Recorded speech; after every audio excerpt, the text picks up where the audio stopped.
উসমান রাদিয়াল্লাহু আনহু ধনী ছিলেন কিনা। তো নবীর কাছে গিয়ে বলছেন যে আমার ধন সম্পদ খুব বেশি বাড়ছে, ইয়া রাসূলুল্লাহ আপনি সম্পদ একটু কমানোর দোয়া করেন তো আমার জন্য। চিন্তা করা যায় মানুষ এমন দোয়া কেউ করবে এই যুগে?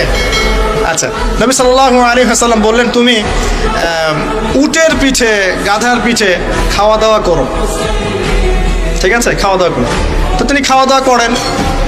এখন কয়দিন বলতে কতদিন আল্লাহ ভালো জানেন, তিনি এসে বলছেন ইয়া রাসূলুল্লাহ আমার তো সম্পদ আরো আগের চেয়ে বাড়তেছে, দেখি আপনি কি দোয়া করলেন, সম্পদ তো আরো বাড়া শুরু করেছে এখন।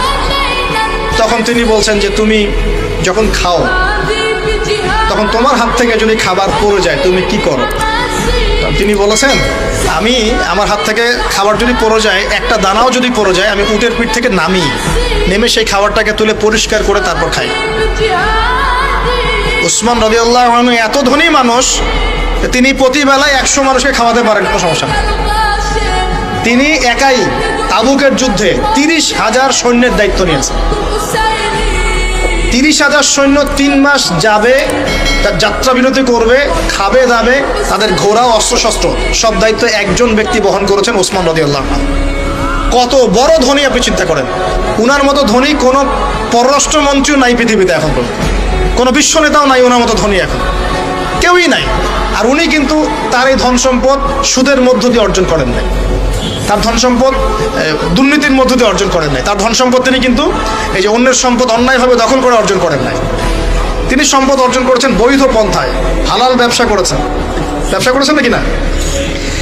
এই যে আমল, তো নবীজি বলছেন যে তোমার আমল যদি এমনই হয় তাহলে তোমাকে আল্লাহ পাক সম্পদ দিবে না, কাকে সম্পদ দিবে?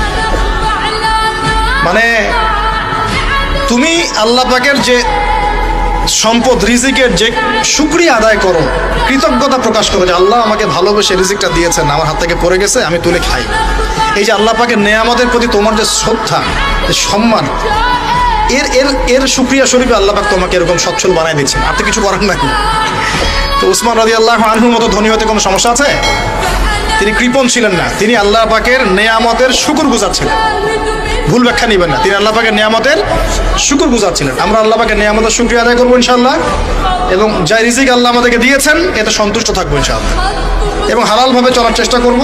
আল্লাহ পাক আমাদেরকে ধন দিলে সেই ধন সম্পদ যতটুকু আমার পরিবারের জন্য প্রয়োজন, বাড়তিগুলো আমরা আল্লাহর পথে দান সাদাকা করবো ইনশাআল্লাহ। আল্লাহ পাক আমাদের সবাইকে আল্লাহর রাস্তায় দান করার তৌফিক এনায়েত করুন, আমিন।